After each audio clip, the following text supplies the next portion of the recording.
कि सत कहना आदि बगावत है तो समझो हम भी बागी हैं। तो मैं बागी नहीं, मुझे जो और राजनीतिक सूझबूझ ये कहता है कि अभी मंत्रिमंडल का विस्तार नहीं होगा। क्या वजह हो सकती है, क्यों आपको ये लगता है अभी मंत्रिमंडल का विस्तार नहीं? बहुत लोग लगे हुए हैं, कोई मतलब कि कांग्रेस में ही नहीं, जनता दल यू में भी लोग लगे हुए हैं मंत्री बनाने में। कुशवाहा जी उप मुख्यमंत्री छोड़िए, वो मुख्यमंत्री के मटेरियल है। नमस्कार, आप देख रहे हैं सिटी पोस्ट और मैं हूं अभिषेक मिश्रा। बिहार की सियासत इस सर्द मौसम में भी गर्म है और उसकी कई वजह है। सबसे बड़ी वजह महागठबंधन के अंदर खाने जो कुछ भी चल रहा है वो है। उसके बाद अब ये खबर कि खरमास के बाद बिहार कैबिनेट का विस्तार होने जा रहा है और फिर इस कैबिनेट विस्तार को से जुड़ी हुई कई दूसरी जानकारियां, कई दूसरी खबर, दूसरे कयास, उपेंद्र कुशवाहा डिप्टी सीएम बनने जा रहे हैं, तमाम सवाल हैं। हमारे साथ आरजेडी के एक कद्दावर नेता, पार्टी के पूर्व विधायक, पूर्व सांसद डॉक्टर अनिल सहनी मौजूद हैं। सहनी साहब, बिहार कैबिनेट का विस्तार होने जा रहा है और खबर यह है कि उपेंद्र कुशवाहा डिप्टी सीएम बनाए जा रहे हैं। बिहार में दो डिप्टी सीएम होंगे, कैसे देख रहे हैं? पार्टी के आप बड़े नेता हैं, पार्टी के पूर्व सांसद, पूर्व विधायक की हैसियत से नहीं, पार्टी के बड़े नेता हैं आप, उस लिहाज से हम आपसे यह जानना चाहते हैं।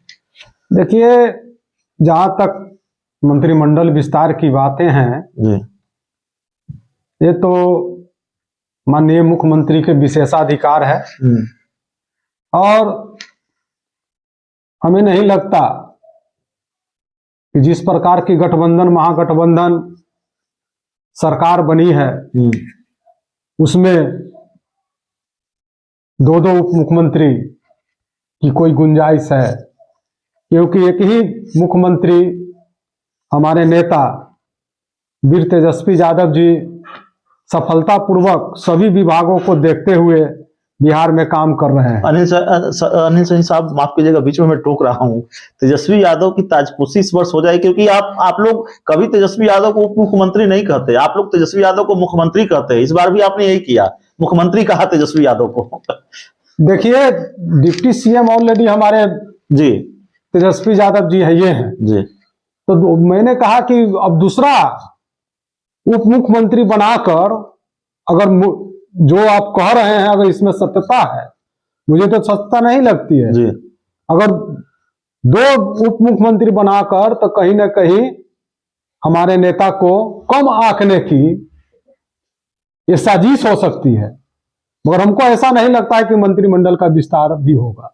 मंत्रिमंडल का, लेकिन कांग्रेस ने कहा है, कांग्रेस के प्रदेश अध्यक्ष अखिलेश सिंह, उन्होंने कहा कि देखिए हमारी डिमांड है कि 2 मंत्री पद और मिले और इसके लिए हम बिहार के मुख्यमंत्री नीतीश कुमार से मिले। तो नीतीश कुमार ने कहा है कि अपनी समाधान यात्रा के बाद हम मंत्रिमंडल का विस्तार करेंगे। देखिए, हो सकता है कि आदरणीय प्रदेश अध्यक्ष कांग्रेस के जी अखिलेश सिंह जी के समक्ष कोई बात हुई हो, मगर इसके संबंध में मुझे जानकारी नहीं है। और जो और राजनीतिक सूझबूझ ये कहता है कि अभी मंत्रिमंडल का विस्तार नहीं होगा। क्या वजह हो सकती है, क्यों आपको ये लगता है अभी मंत्रिमंडल का विस्तार नहीं? बहुत लोग लगे हुए हैं, कोई मतलब कि कांग्रेस में ही नहीं, जनता दल यू में भी लोग लगे हुए हैं मंत्री बनाने में, राजद में भी लगे हुए हैं मंत्री बनाने में, अन्य दल में जो महागठबंधन में सब लोग जो विधायक है वो सब चाहता है कि हम मंत्री बने। मतलब एक अनार 100 बीमार वाली स्थिति है। एक अनार और 100 बीमार है। मंत्रिमंडल ज्यादा से ज्यादा बनेगा तो 3-4 से ज्यादा नहीं बन पाएगा। तो बहुत सारे लोग हैं इसमें, हमें नहीं लगता है। उपेंद्र कुशवाहा, देखिए उपेंद्र कुशवाहा को जब पहले भी खबर आई थी कि उपेंद्र कुशवाहा मंत्री बनेंगे, नहीं बने, दिल्ली चले गए, खबर आई कि नाराज है, उनसे पूछा गया तो उन्होंने कहा कि देखिए मैं केंद्र में मंत्री रहा हूं, बिहार में मंत्री बनना मेरे लिए बहुत सम्मान की बात नहीं है। लेकिन जब डिप्टी सीएम बनने को लेकर पूछा गया तो उन्होंने इसको खारिज नहीं किया। उन्होंने कहा यह मुख्यमंत्री का मामला है और मैं कोई मठ में बैठा हुआ सन्यासी नहीं हूं। तो एक तरह से उन्होंने संकेत दिए उनको उप मुख्यमंत्री पद से कोई दिक्कत नहीं है। देखिए, आदरणीय उपेंद्र कुशवाहा जी उप मुख्यमंत्री छोड़िए, वो मुख्यमंत्री के मटेरियल है। हाँ, और पार्टी जो बनाए थे अपना, वो मुख्यमंत्री बनने के लिए ही बनाए थे। अभी परिस्थिति बस है, पिछले बार भी उनको मंत्रिमंडल में नाम चला था और संजोग से मंत्री नहीं बने, हमारा भी नाम चला था, हम भी नहीं बने। तो ये तो समय की बात है। और उपेंद्र कुशवाहा जी बड़े नेता हैं और उनको किस प्रकार से आदरणीय मुख्यमंत्री नीतीश कुमार जी रखते हैं ये वही जाने। आप तो उपेंद्र कुशवाहा की तारीफ कर रहे हैं कि तंज कस रहे हैं? आप कह रहे हैं सीएम मटेरियल है, मुख्यमंत्री मटेरियल है। एकदम। तो बिहार में कितने मुख्यमंत्री बनेंगे? आपके नेता तेजस्वी यादव बनेंगे? मैं आपको कह रहा हूं वो अपने आप में कोई मुख्यमंत्री से कम नहीं है और अपने आप को मुख्यमंत्री का उम्मीदवार अपना पार्टी बनाकर और पूरे बिहार में अपने उम्मीदवार को उतारे थे। और वो जो उस समय महागठबंधन में ही साथ मिलकर लोकसभा चुनाव लड़े थे 19 में, तो वो तो समझिए कि बड़े चीज के दावेदार हैं। बड़े चीज के दावेदार हैं। सुधाकर सिंह का बयान और उसके बाद फिर अब विजय मंडल का बयान, एक के बाद और आपके भी कई बयान मुख्यमंत्री नीतीश कुमार के उनकी मुखालफत करने वाली नेताओं की लिस्ट लंबी हो रही है। जहां तक विजय मंडल जी का बयान जो आया भ्रष्टाचार पर जी, तो जग जाहिर है, आप लोग भी जानते हैं कि भ्रष्टाचार कहां से शुरू है। सुधाकर जी का जो बयान आया वो भी जग जाहिर है, हमारा भी बयान आया। तो सारी बयानों को दोहराने की आवश्यकता नहीं है। अब इस पर समाधान करने का काम आदरणीय मुख्यमंत्री जी का है, जो समाधान यात्रा पर अभी निकले हुए हैं।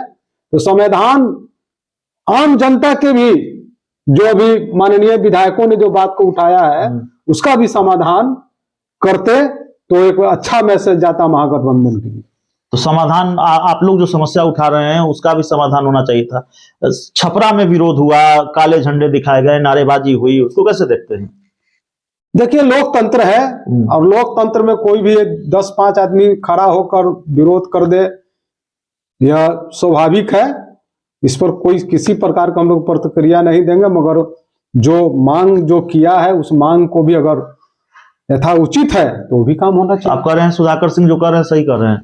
सुधाकर सिंह क्या कर रहे हैं? सुधाकर सिंह चाहे विजय मंडल जी जो बयान दिए वो किस चीज पर बयान दिए उसको दोहराइए। उन्होंने कहा कि बीजेपी के एजेंट नीतीश कुमार, सही कर रहे हैं। अब देखिए, अब वो बीजेपी के एजेंट है तो हमारा लोग भी बोल दिए कि बीजेपी क्या, सुधाकर सिंह के बारे में बोल दिए। हमारे राजद के भी लोग बोले, खुद तेजस्वी जी बोले। सुधाकर सिंह कह रहे हैं कि आपको महंगा शौक लग गया है, मुख्यमंत्री नीतीश कुमार को महंगा शौक लग गया है, प्लेन उड़ाएंगे, गरीब राज्य के मुख्यमंत्री प्लेन से उड़ेंगे। सही बोल रहे हैं? देखिए इस पर तो हम बयान दे दिए हैं कि एक तरफ जहां मंत्रियों को हमारे नेता तेजस्वी यादव जी ने अपने मंत्री के और सभी मंत्री को अपने जो राजद के मंत्री थे उसे लिख कर दिए कि कोई भी मंत्री जो बने हैं वो नया जो है सो कार वगैरह नहीं खरीदेंगे। उसका भी हवाला सुधाकर सिंह जी दिए थे। तो अब इस बिहार में जो है सो मुख्यमंत्री जी का जो प्रोजेक्ट है, चाहे उनका शौक है कि हम जो है सो बड़ा प्लेन से जनता का सेवा करें, उसमें कोई संविधान में है या उनके अधिकार में है तो कर सकते हैं। तो सुधाकर सिंह कह रहे हैं कि जो आदमी बिहार को ठीक तरह से नहीं चला पाया वो देश को ठीक तरह से क्या चलाएगा? वो प्रधान जो ठीक मुख्यमंत्री नहीं वो प्रधानमंत्री क्या बनेगा? गलत कर रहे हैं, ठीक कर रहे हैं सुधाकर सिंह। देखिए अभी महागठबंधन में तो जिस प्रकार से वो काम कर रहे हैं, सभी को लेकर चल रहे हैं महागठबंधन में, इसमें किसी प्रकार की गड़बड़ी नहीं है। अब मैं तो आपको पहले भी कहा था आप लोगों को कि जिस प्रकार से कुछ लोगों को महत्वाकांक्षा, जैसे कि आपको उपेंद्र कुशवाहा जी बोले कि हम कोई मठ में नहीं बैठे हुए हैं, हम राजनीति करते हैं, तो पद की लालसा ही रहती ही है। तो कोई भी जो मंत्री है वो मुख्यमंत्री बनना चाहता है, जो मुख्यमंत्री है वो प्रधानमंत्री बनना चाहता है, और जो प्रधानमंत्री के रेस में जो आगे बढ़ते हुए जा रहे हैं तो इसमें हम लोग मानते हैं कि अगला प्रधानमंत्री हो सकते हैं देश के। एक आखिरी सवाल है, 4 महीनों वाली कोई डील हुई थी क्या नीतीश कुमार के साथ? सुधाकर सिंह बार बार कर रहे हैं ये तो 4 महीनों वाली बात खुली हुई बात है, ये तो स्टाम्प पेपर पर लिखकर कोई राजनीति में कोई करार होता नहीं है। अब तो तेजस्वी यादव को मुख्यमंत्री बना देना चाहिए, अब जो बात हुई है उसको पूरा करना चाहिए। देखिए जहां तक सवाल है कि आपको 4 महीना का डील, और सुधाकर जी बोल रहे हैं हम न उस डील में थे, न कहीं पर बात हुआ उसमें थे, न हम बाहर थे न अंदर थे, मगर सुधाकर सिंह जी जो बोल रहे हैं वो हमारे प्रदेश अध्यक्ष आदरणीय जगता बाबू के सुपुत्र हैं।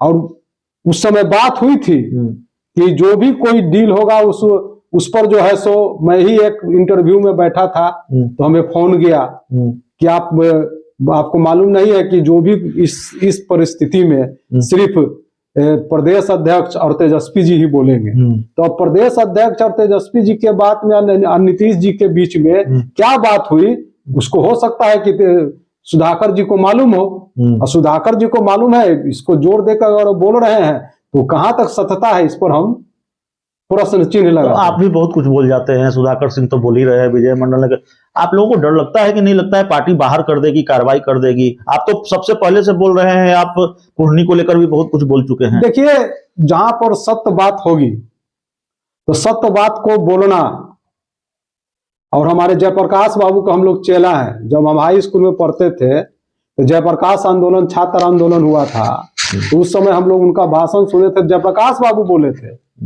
कि सत्य कहना आदि बगावत है तो समझो हम भी बागी हैं। तो मैं बागी नहीं हूं, मैं पार्टी के लाइन पर चल रहा हूं। पार्टी में जो भी आप हमसे प्रश्न करते हैं उसको हम सही जवाब देना। आप जयप्रकाश नारायण जी के बात का हवाला दे रहे हैं, और आपके पार्टी के जो दूसरे विधायक हैं विजय मंडल जी, वो लोहिया की बात का हवाला दे रहे हैं। कहते हैं सत्ता उलटते पलटते रहना चाहिए, नहीं तो सत्ता निरंकुश हो जाती है। बिहार में सत्ता निरंकुश हो गई है, सहमत हैं? सत्ता निरंकुश है बिहार में। छात्र आंदोलन जो हुआ था जयप्रकाश बाबू का और लोहिया जी का, इन सभी लोगों का जो बात थी, और जो जयप्रकाश बाबू के ही आंदोलन का देन है, आदरणीय गरीबों के मसीहा लालू यादव जी, आदरणीय नीतीश कुमार जी। मगर आप जो बोले कि विजय मंडल जी बोले कि सत्ता का उलट पलट होना चाहिए, उस समय हम लोग भी नारा लगाते थे कि रोटी को और नहीं उलट पलट कीजिएगा तो रोटी जल जाएगी। तो ये उस समय की बात है। तो ये सब सारी बात है। और उस पर बिहार में सत्ता निरंकुश हो गई है कि नहीं हो गई? विजय मंडल जी ने कहा बिहार में सत्ता निरंकुश हो गई है। देखिए, निरंकुश पहले थी, जब से इस सरकार में हमारे उप मुख्यमंत्री और गरीबों के दिल में समाये हुए नेता तेजस्वी यादव जी जब से आए हैं, तो निरंकुशता खत्म हुई है। और आम जनता के काम सड़क से लेकर, हॉस्पिटल से लेकर, थाना से लेकर हर जगह पर हो रहा है, और जहां पर नहीं होता है उस पर अंकुश लगाने के काम हमारे नेता। तो चलिए, विजय माफ कीजिएगा, हमारे साथ डॉक्टर अनिल सहनी जी थे। लंबी बातचीत बिहार के राजनीतिक घटनाक्रम को लेकर। बहुत बहुत धन्यवाद।